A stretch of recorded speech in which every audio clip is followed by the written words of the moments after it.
sa pagpangalagad sa programa Bumbuhanay Big Time. Sige hapon ko po ninyo si Bombo sa naming batin sila.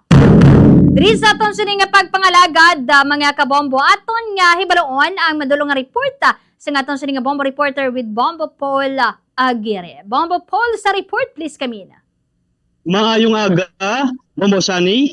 Yari kita subong sa Burgos, Ilawod, gopod nato na si Sir Joseph Soberano, spokesperson sa Roa City Tricycle Operations and Drivers Association or RC TODA. Sir, ano ang imo reaksyon sa pagnubo sa gatong? Sa subong sir no.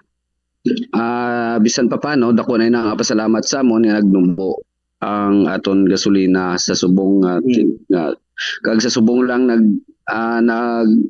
natabo nga dako ang ginubo halos almost 5 ka piso gid. So ginapasalamatan din na namon. Ang amon naman ginabantayan sa subong ang pagtaas sina kay base doble or triple ang pagsaka sina. Sir, kamusta man ang aton yung pagbiyahe, no? Ang pletihan, kamusta man sir? Ang pagbiyahe namon bisan pa paano nakabawi-bawi na kaya halos almost nga mga aton mga eskwelahan nagbalalik na sa mga eskwelahan. Ang plitihan same gyapon dati na ngamon nga city ordinance ginasunod din na namon sa subok. May mensahe bala kita sir sa ating mga kasimanwa nga kay hindi na marulong no ang pagsaka sa pagnubo sa aton na gatong. Ang mensahe ko lang siguro sa mga kapareho ko tricycle driver, operator, hugta na ilang gyapon kita sang paha.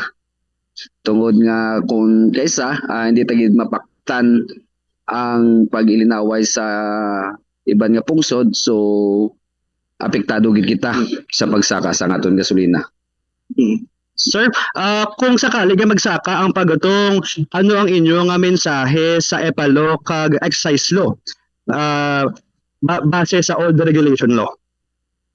So inang ginapanawagan namon sina sa nagliligat pena namon nga no nga kung pwede i-cancelar na lang siguro ang excise law kag ang oil regulation law. Dugay na ina mga panawagan dako ina nga bulig para sa amon nga mga drivers and operators sa bilog nga Pilipinas. Nabatian ta si Sir Joseph Soberano, ang spokesperson sa RC TODA. Bombo Sani?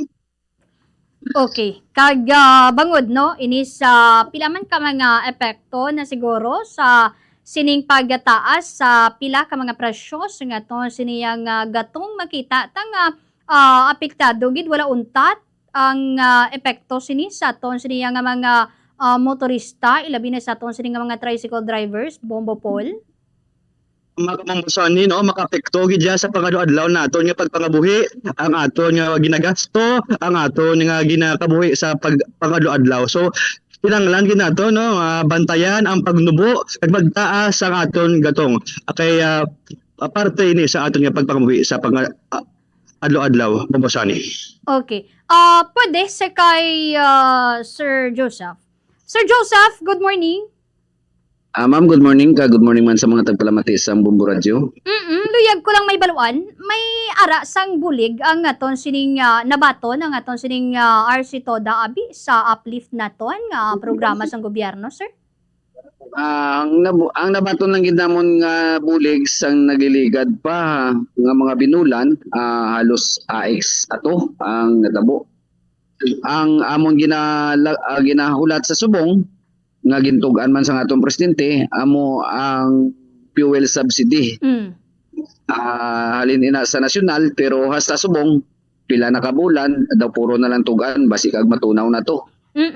Dali lang. Ang ginahulat sa subong. Ang ining fuel subsidy kay bisan ako dugay ko na ning nabatian damo sa mga nagahulat. Ang ining fuel subsidy sa diin ni gani magaagi sir ano gani nga pamaagi sini para nga mabaton cash or do may ATM? Ang pagkabalo ko sina Bumbo Sani. Oo. Duty arena. Pero daw kas balay na ang pagkabalo na ko. Do 5,000 pesos to, no, Sir Joseph? Hindi ko man ma-sure kung tagpila, ako pila.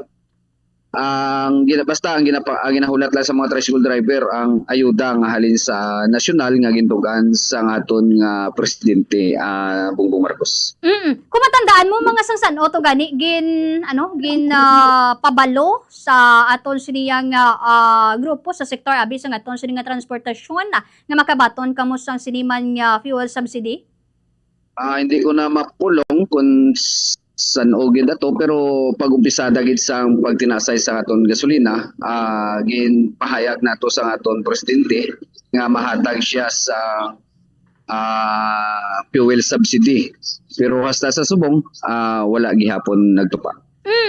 Okay. Pero still ginalauman tani nga maabot kag mabaton pa ni Ayhan, Sir Joseph?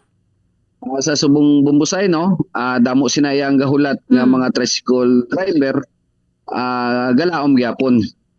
Damo sinayang nagalaom nga mag-aabot na. Oo. Magluwas sa sining fuel subsidy kay matawag ta gani ka band-aid solution lang ni hindi man itubtob sa nooy pero ang problema sa ngaton sining nga mga tricycle driver dira damo kita ya sa mga ginapangatubang ano by the way ang ginapangatubang sang aton sining nga mga tricycle driver sa bahin sa ngaton sining nga RC Toda ang problema gid naton magluwas sa presyo sa ngaton sining gatong sa pagtaas may ara pa Sir Joseph.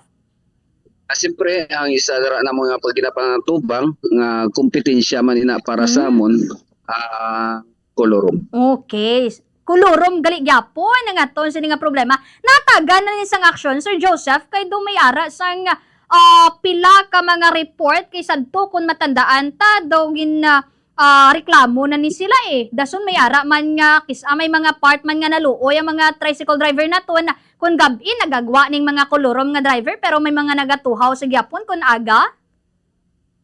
Ang samon ganiya Bumbusani, no, okay lang yan samon mabiyahe sila pero dapat may oras man sila. Pwede sila kaya ang ila sina 6 to 6 para hindi man sila makahamper para samon pabiyahe. Kag hindi man bala sila ng kompetensya para sa amon tungod nga unfair man para sa amon nga kami gabayad halos yearly libo yang amon ginabayaran sa city ang franchise mirrors permit kag ang amon LTO ginabayaran namon nina yearly Bumbusani. Okay. Wala na kita sang may nabaton nga report abi reklamo nga may mga nagapataas naman nga mga tricycle driver tada sang plitihan nato andra Sir Joseph? Sa amon siguro Bumbusani, no, kung may likramo man gid ang social media ay hindi makahatag sang solusyon. So ginapanawagan ko hindi na sa amon nga mga commuters sa riding public nga magdangop sila sa opisina sang ATMU nga para masolusyonan nina nga madakop ina kuha nila ang city number kag operator. Okay, sige. So at least nabaluan ta ding magluwas gali sa sining padayon nga pagsaka sa presyo sa ngaton sining nga produktong petrolyo, madamo sa mga ginapangatubang pa nga problema nga wala matagan sa solusyon sa bahin sa ngaton siniyang sektor no sa transportasyon sa problema nyo ni sa mga kolorom nga nagabiyahe diri sa syudad sang Rojas sa wala pa ninyo nabaton nga fuel subsidy. Base may ara ka sa panawagan sa aton sini nga gobyerno, Sir Joseph? Sa liwat siguro Bumbusani, no, sa ginaliwat-liwat namon nga panawagan nga kung pwede maabulis na lang ang excise tax law kag ang oil deregulation law. Okay, sige. Madamo gid nga salamat Sir Joseph Bombo Paul. Sa liwat, ini si Bombo Paul Aguirre and this is Bombo Radio Philippines, the #1 radio network in the country. Your trusted source of news and information, Basta Radio. Bombo!